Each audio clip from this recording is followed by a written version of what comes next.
starting on the foredeck dash.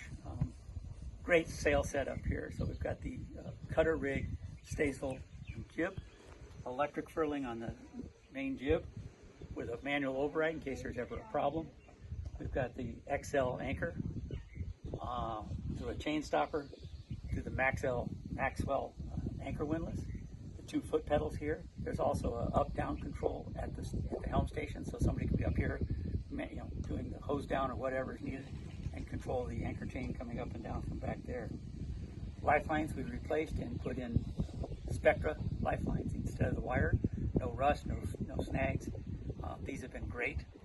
We have the 2 opening ports here, opening hatches for the anchor locker, and lots of room in there. We've got 100 meters of chain, and if there's ever a snag or a foul up or anything like that, it's easy access down here.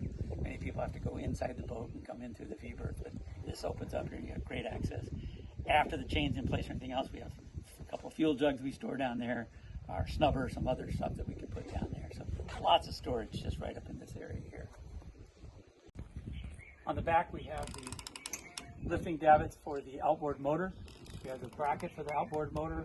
We have you can lock it for storage, and we have the transom boarding gate here for swim step out at sea at anchorage when we're swimming, or bringing a dinghy up on the transom. Hydraulic backstay adjuster for helping tension the rig. Backstay antenna that goes up to the single sideband antenna. Down here we have the 8-man life raft in a stainless steel bracket. We keep it covered to keep the sun off the package for the life raft. We've got the 2 antennas. One of them is GPS, one of them is the AIS. Looking down on the top of our bimini, we have 4 solar panels plus the observation window for looking up at the sails as we deploy. The solar panels can keep up on a good sunny day like this. They can keep up with the needs of the refrigeration and all the power of the boat. Welcome to the Salon on Dash.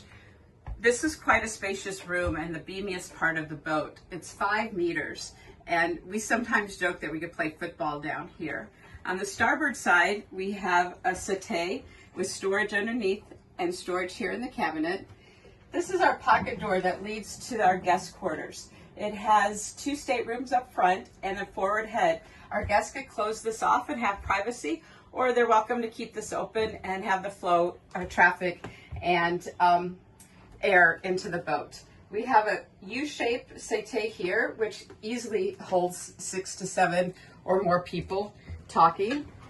We have this lovely table, and you may laugh at how small it is, but we love it. It was a selling point for me when I bought the boat.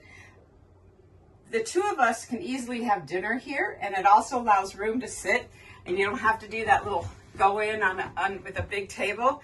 But when we do want to have guests come over, we have this beautiful burl wood table, which I'm going to show you in a minute what it looks like set up, and you can have 6 or more guests for dinner. This is our forward head, which is on starboard side, midship. It has 2 entries. One is an on-street entry from the V-berth and an entry from the hallway where our lovely cameraman is standing. Lots of storage in here. We have storage here for toiletries, a large shower with a bench, which makes it safe to take a shower when you're underway, and then a very large cabinet where we store our cleaning supplies such as laundry detergents and other things to keep the boat shipshape.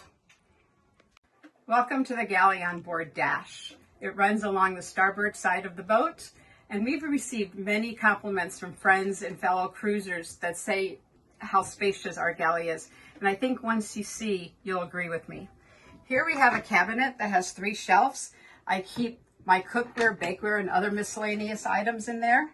We have a large well where you could keep large blenders, toasters, whatever you need down there. I use it for plastic containers. Here we have plates, glasses, and bowls. We have 4 drawers where we have utensils, linens, aluminum foil, those kind of things here. Makes it very handy when you're cooking to have everything right there. We have a Force 10 3-burner stove and oven, microwave, a nice place to keep cutting boards. Here we have a double basin sink. I really love this, is when we're underway, we keep water bottles and snacks here, and we actually get it from the companionway. yet we still have use to do dishes and wash dishes while we're underway. We have a nice space here for coffee, and I love my soda stream. We have large shelves. You can see I have four cabinets here, and they're very large for canned goods. I have a large bottle of olive oil here, and it stands up perfectly in there, so you could get a whole lot of items in there. We have 2 refrigeration units. Both of them are both top and front loading. We don't keep this one on when we're in a marina or at anchor because I really don't need the space. I have plenty of room here, but this makes for a perfect red wine locker or produce locker, as it stays cool because it's next to the refrigeration, which is on. But as you can see, we have both top and front loading here. This is the freezer. It's very large. It goes down to about here, and I could get a lot of goods in there. When we're out in the islands, I could go a month or longer without needing to provision because I have enough freezer space to have what we need. Spice rack. This is a wet locker. We really don't use it much here in the tropics, but when we had the boat up in Canada and it was raining, it was a nice place for us to keep our foul weather gear as it drained, the water drains. We have another cabinet here where I would keep my baking goods, flour, sugar, oil, etc. And then these are access to the engine room, which you'll see later. Welcome to the engine room. Stand-up headroom, which is unusual in sailboats. Access to everything in here mechanical. This is an 8 kW generator, and it has a soundproof box built around it. This all comes apart for service and maintenance. There's an easy access port here for checking the oil before you use. Storage back here for my oils and fluids and little bits and pieces. Around the back wall here is the Spectra water maker component system. It's all stacked along the wall here. It's worked wonderfully for us over the years. It's pickled right now. On this upper section here are the isolation switches for the furling, the generator, the controls for the engine and the winches, and the battery selector.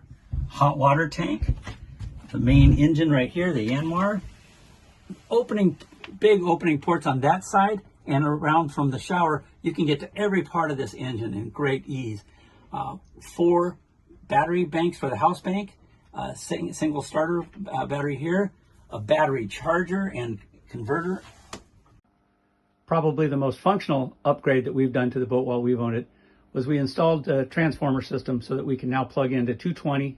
The boat's wired for 110, and these transformers take the power at whatever power is supplied. So we can go almost anywhere in the world and plug into shore power, and this knows what to do with 110, 220, 50 cycle, 60 cycle, all that.